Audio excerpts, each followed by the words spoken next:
Good morning everyone. स्वागत है आप सभी का श्री समर्पण कैरियर इंस्टीट्यूट की ओर से संचालित की जाने वाली ऑनलाइन कक्षाओं में। हम बात कर रहे थे फर्स्ट यूनिट के चैप्टर नंबर 3 की। प्रीवियस वीडियो में हमारा टॉपिक था फर्टिलाइजेशन। हमने प्रीवियस वीडियो में फर्टिलाइजेशन की प्रक्रिया कंप्लीट कर ली थी और सबसे अंत में हमने फर्टिलाइजेशन में डबल फर्टिलाइजेशन एवं ट्रिपल फ्यूजन की प्रोसेस को पूरी तरह से समझ लिया था। दोहरा निषेचन एवं तिर्क संलयन की प्रक्रिया जब हमने कंप्लीट की तो हमने ये पढ़ा था कि एंडोस्पर्म और जाइगोट बन जाता है। यही जाइगोट आगे चलकर भ्रूण बनाता है और एंडोस्पर्म के लिए बनने वाला पैन यानी प्राइमरी एंडोस्पर्म न्यूक्लियस प्राथमिक भ्रूणपोष केंद्रक आगे विभाजित होकर भ्रूणपोष का निर्माण करता है। तो आज अपन उसी क्रम में अपना नेक्स्ट टॉपिक शुरू करने जा रहे हैं, एंडोस्पर्म यानी कि भ्रूणपोष। हम बात करेंगे भ्रूणपोष क्या है और भ्रूणपोष के प्रकार कितने होते हैं, भ्रूणपोष कितने प्रकार का होता है, इनके बारे में हम आज डिस्कस करेंगे। अपना टॉपिक है एंडोस्पर्म या भ्रूणपोष।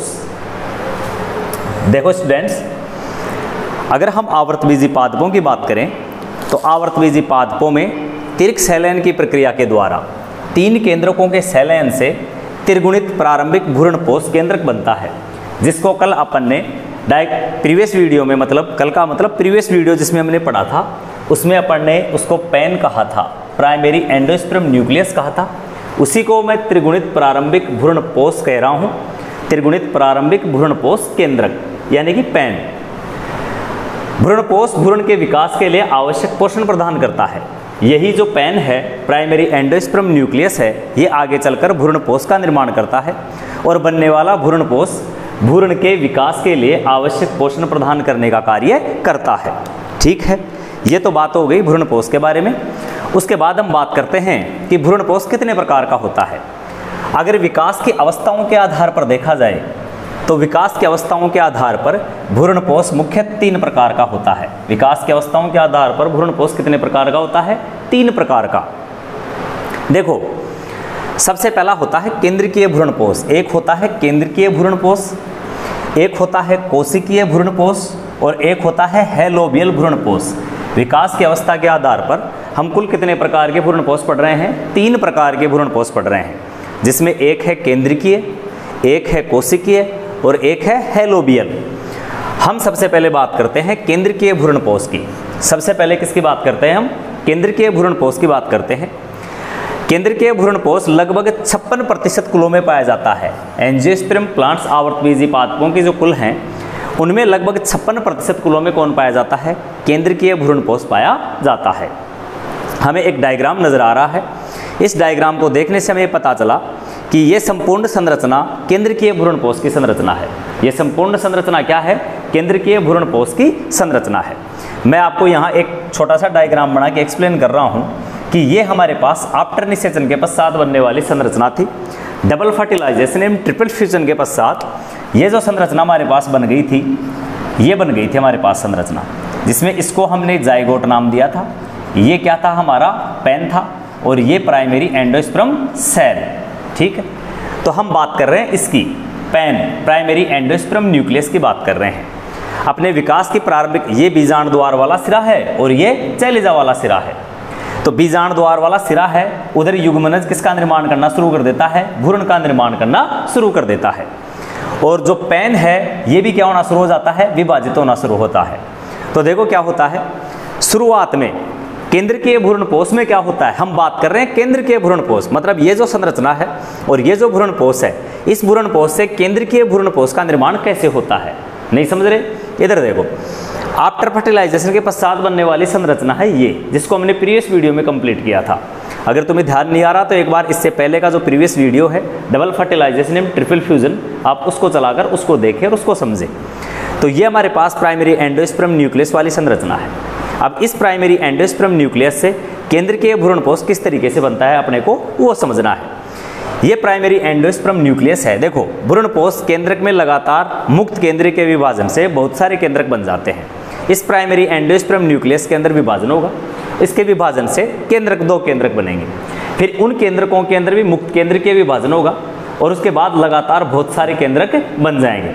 इस तरह इसका मतलब ये हुआ कि केंद्र प्राइमरी एंडोस्पर्म न्यूक्लियस में मुक्त केंद्रीय विभाजन होता है और मुक्त केंद्रीय विभाजन होने के कारण बहुत सारे केंद्रक बन जाते हैं और ये केंद्रक धीरे धीरे एक तरफ परिधि की ओर जमा होना शुरू हो जाते हैं। जैसे मान लो इसमें बहुत सारे केंद्रक बन गए और ये सभी केंद्रक परिधि की ओर जमा होना शुरू हो गए। ये जो सेंटर वाला पार्ट है हमें खाली दिखाई दे रहा है, धीरे धीरे छोटी छोटी रिक्तिकाओं के जुड़ने से सेंटर वाले पार्ट के अंदर, अब इसको अपन इस डायग्राम में शो कर सकते हैं, सेंटर वाले पार्ट के अंदर एक बड़े आकार की क्या बन जाती है, रिक्तिका बन जाती है। तो इसका मतलब केंद्रीय भ्रूणपोष कैसे बनता है? केंद्रीय भ्रूणपोष के लिए प्राइमरी एंडोस्पर्म न्यूक्लियस में मुक्त केंद्रीय विभाजन होता है और बार बार मुक्त केंद्रीय विभाजन होने से बहुत सारे मुक्त केंद्रक बन जाते हैं। ये केंद्रक परिधि की ओर जमा होना शुरू हो जाते हैं और बीच में बड़े आकार की एक रिक्तिका बन जाती है। डायग्राम में ये जो संरचना आपको देखने को मिल रही है, ये संरचना वृद्धि करता हुआ भ्रूण है, विभाजित होते हुए भ्रूण की कोशिकाएं हैं जो अपने आप को डेवलप कर रहा है। तो इसकी थ्योरी में अपन ने यही लिख रखा है, भ्रूणपोष केंद्रक में, केंद्रीय भ्रूणपोष केंद्रक में लगातार मुक्त केंद्रीय विभाजन होता है जिससे बहुत सारे केंद्रक बन जाते हैं। सभी केंद्रक परिधि की ओर जमा होते हैं तथा मध्य में एक बड़े आकार की रिक्तिका बन जाती है। उसके बाद परिपक्व अवस्था में, अच्छा ये तो बन गई बड़े आकार की रिक्तिका। अब इसके बाद हम बात करते हैं, जब ये भ्रूणपोष परिपक्व होना शुरू होता है तो परिपक्व अवस्था के अंदर ये जितने भी केंद्रक बनते हैं सभी केंद्रकों के लिए कोशिका द्रव का एक साथ विभाजन हो जाता है। यानी कोशिका द्रव का विभाजन होगा तो जो कुल कोशिका द्रव था उसका थोड़ा थोड़ा भाग सभी केंद्रकों के पास जमा हो जाएगा और सभी के चारों तरफ वॉल फॉर्मेशन यानी भित्ति का निर्माण हो जाएगा। इस तरह से क्या हो जाएगा, भित्ति का निर्माण हो जाएगा। तो जब भ्रूणपोष परिपक्व अवस्था में आएगा तो एक साथ कोशिका द्रव का विभाजन होगा और जिससे बहुकोशिकीय भ्रूणकोष बन जाएगा। अब ये जो भ्रूणकोष बनाया कैसा बन गया, बहुकोशिकीय। पहले सिर्फ बहुकेंद्रीय था, फिर एक साथ कोशिका द्रव का विभाजन हुआ, एक साथ कोशिका द्रव का विभाजन हो गया तो सभी केंद्रकों के चारों तरफ वॉल फॉर्मेशन हो गया और एक साथ बहुत सारी कोशिकाओं का निर्माण हो गया, जिस कारण बना जो भ्रूणकोष बना वो कैसा बन गया, बहुकोशिकीय भ्रूणकोष बन गया। भ्रूणकोष बन गया, कोष नहीं, भ्रूणकोष बन गया, कोष नहीं है, कोष है, भ्रूणकोष बन गया। हम जो नारियल का आपने देखा है, नारियल का जो फल है उसके अंदर जो तरल द्रव भरा हुआ होता है वो तरल द्रव केंद्रीय भ्रूणपोष का ही एग्जाम्पल है। नारियल के फल में भरा हुआ तरल द्रव किसका एग्जाम्पल है, केंद्रीय भ्रूणपोष का एग्जाम्पल है। अगर हम उसके तरल द्रव की स्लाइड बनाएंगे तो हम उसकी स्लाइड में हम देखेंगे उसमें हमारे को बहुत सारे मुक्त केंद्रक तैरते हुए नजर आएंगे। तो नारियल में पाए जाने वाला सफेद तरल द्रव तरल भ्रूणकोष होता है जिसमें बहुत सारे केंद्रक तैरते रहते हैं। इसे लिक्विड सिनसाइटियम भी कहा जाता है, या मैंने नीचे लिख रखा है। नारियल का जो पानी है उसमें बहुत सारे मुक्त केंद्रक तैरते रहते हैं, उन्हें क्या कहा जाता है, लिक्विड सिनसाइटियम कहा जाता है। तो ये तो हो गया केंद्रीय भ्रूणकोष। अब हम बात करते हैं कोशिकीय भ्रूणकोष की। इसी तरह जो दूसरा भ्रूणकोष बनता है वो है कोशिकीय भ्रूणकोष। जैसे देखो केंद्रीय भ्रूणकोष में नाम से पता चला कि पहले बहुत सारे केंद्रक बनते हैं फिर वॉल फॉर्मेशन होता है, जबकि कोशिकीय भ्रूणकोष में नाम से ही पता चल रहा है कि जब प्राइमरी एंडोस्पर्म न्यूक्लियस का विभाजन होगा तो वो मतलब एक केंद्रक से दो केंद्रक बनेंगे तो उसके साथ साथ ही भित्ति का भी क्या होता जाएगा, निर्माण होता जाएगा। तो जब केंद्रक बहुत सारे लगातार विभाजित होकर केंद्रक बनते जाएंगे तो साथ साथ भित्ति का भी निर्माण होता जाएगा और लगातार कोशिकीय अवस्था ही बनी रहेगी। देखो इस प्रकार के भ्रूणकोष में प्राथमिक भ्रूणकोष केंद्रक यानी प्राइमरी एंडोस्पर्म न्यूक्लियस के प्रत्येक केंद्रक विभाजन के बाद कोशिका द्रव का क्या हो जाता है, विभाजन हो जाता है। उसमें तो पहले केंद्रक बन जाते हैं बहुत सारे, फिर अंत में परिपक्व अवस्था में कोशिका द्रव का विभाजन होता है। जबकि इसमें हमें क्या देखने को मिल रहा है, प्राइमरी एंडोस्पर्म न्यूक्लियस का विभाजन होगा, इसके विभाजन के साथ ही कोशिका द्रव का विभाजन भी हो जाएगा। एक भी मुक्त केंद्रक नहीं पाया जाता। सामान्यतः इस प्रकार के भ्रूणकोष में चूस्कांग विकसित हो जाते हैं। हालांकि ये भी बहुकोशिकीय भ्रूणकोष है। इसमें प्राइमरी एंडोस्पर्म न्यूक्लियस केंद्रक में एक बार विभाजन होते ही भित्ति का निर्माण होता है, शुरू से ही कोशिकाएं बनना शुरू हो जाती हैं, फिर केंद्रक का विभाजन होता है, फिर वॉल फॉर्मेशन होता है, क्योंकि कोशिका द्रव का विभाजन साथ साथ होते जाता है।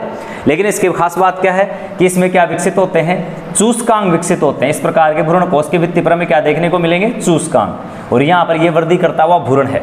दोनों ही डायग्रामों के अंदर देखें, ये जो परिपक्व, ये जो भ्रूण परिवर्तनशील भ्रूण यहाँ दिखाई दे रहा है, इसका मतलब ये जो वाला पार्ट है ये बीजांड द्वार वाला पार्ट है, और ये जो पार्ट हमें नजर आ रहा है ये चैलेजा वाला। इसके अंदर भी ये जो पार्ट नजर आ रहा है ये बीजांड द्वार वाला पार्ट है, और ये जो पार्ट हमें नजर आ रहा है वो किधर वाला है? चैलेजा वाला। अगर हम बात करें तो नारियल का जो फल है, देखो नारियल के अंदर भरा हुआ तरल द्रव है, वो तो केंद्रकीय भ्रूणपोष का एग्जाम्पल है, और नारियल का जो फल है उसमें खाने योग्य भाग होता है, वो कोशिकीय भ्रूणपोष का एग्जाम्पल है। इसका अलग एग्जाम्पल है गैमोपटेली वर्ग के जितने भी सदस्य हैं वो सब उन सब में किसका निर्माण होता है? कोशिकीय भ्रूणपोष का निर्माण होता है। जैसे बर्सवेस्कम के अंदर अपने को ये देखने को मिलेगा। उसके बाद हम तीसरा बात करते हैं हेलोबियल भ्रूणपोष। तीसरा कौन सा है? हेलोबियल भ्रूणपोष। इनको मैंने सीधे ही एक्सप्लेन कर दिया है, हालांकि मैंने इनको थ्योरेटिकल बात समझा दिया किस तरीके से इनमें ये बनते हैं। इसको मैंने थोड़ा सा अलग ले लिया। देखो ये हमारे पास पेन ही है, ये थोड़ा दूर पड़ रहा था यहाँ, इसलिए मैंने इसको दोबारा समझा दिया। ये हमारे पास पेन है। पेन का मतलब primary endosperm nucleus. After fertilization के पश्चात ये हमारे पास एम्ब्रियो सैक की संरचना है। अब इसके अंदर हमारे को ये देखने को मिला, ये डिवाइड होते हुए भ्रूण की सेल्स है। इसके अंदर हमें देखने को मिला कि प्राइमरी एंडोस्पर्म न्यूक्लियस यानी प्राथमिक जो एंडोस्पर्म केंद्रक है, भ्रूणपोष केंद्रक है, ये केंद्रक डिवाइड होकर दो केंद्रक बनाता है। जब ये केंद्रक विभाजित होता है तो दो केंद्रक बन जाते हैं, और उसके तुरंत बाद वॉल फॉर्मेशन यानी कोशिका द्रव का विभाजन होता है। लेकिन यहाँ पर हमें क्या देखने को मिलेगा कि जो कोशिका द्रव का विभाजन होता है वो असमान विभाजन होता है। प्राइमरी एंडोस्पर्म न्यूक्लियस के विभाजन के तुरंत पश्चात कोशिका द्रव का विभाजन होता है, लेकिन विभाजन कैसा होता है? असमान।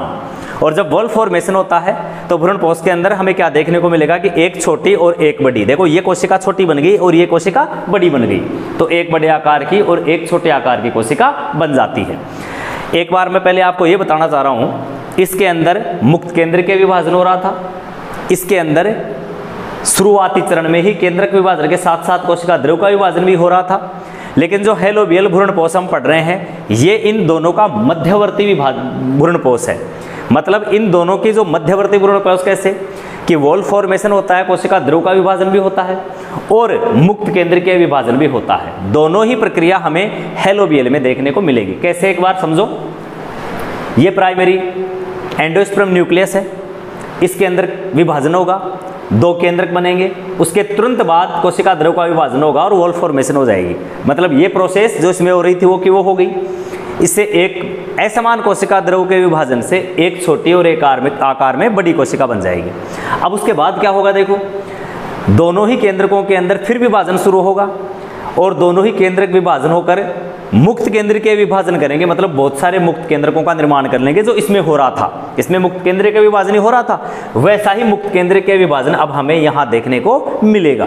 तो इस तरह इसकी प्रोसेस भी इसमें हो रही है, उसकी भी इसमें हो रही है। इसलिए ये दोनों प्रकार के भ्रूणपोषों का क्या है? मध्यवर्ती।